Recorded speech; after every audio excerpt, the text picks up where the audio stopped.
Planks are a great exercise, no hating on them.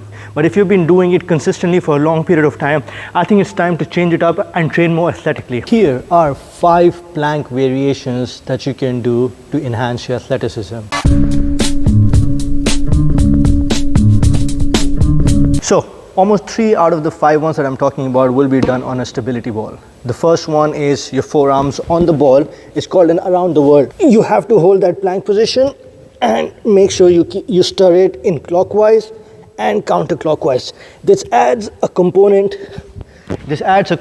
of difficulty where you will feel a lot of instability, which will actually activate your core even more. Another variation that you can do in this one as you progress is single arm. If you can just hold this, you can see the amount of shaking I'm doing in this exercise. The other one that you can do, the second variation, is putting your legs on the stability ball and you can hold it. This will add focus onto your lower core, and if you want to progress it more, you can always tuck your knees and feel the impact. The next one, and one of my favorite ones, is the Copenhagen plan. Again, I'm going to show you 2 variations of it. The first one will be with a bent knee. So bent knee, it promotes internal rotation of the hip, which will actually help the hip mobility.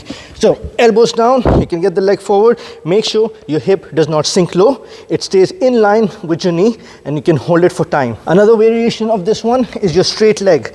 This adds a bit more. So let's say if you have any pain in the knee, this can actually aggravate it slightly. So make sure you change the variation according to your comfort level. So make sure your ankle is dorsiflexed. Pull up, hold it.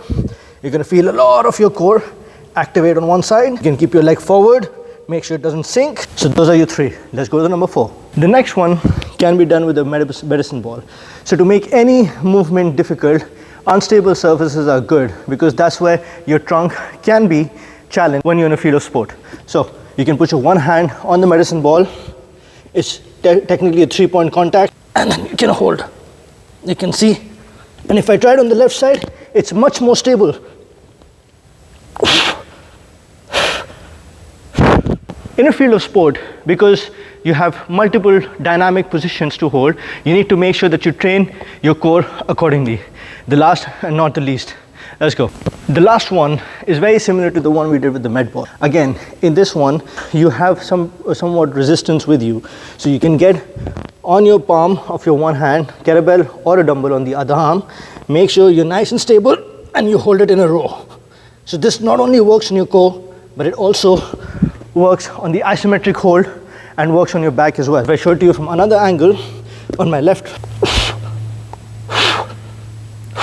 make sure your hips do not rotate too much, they stay square. Now, if you find this video useful, press the like button, subscribe if you haven't, and as always, I'll see you next time.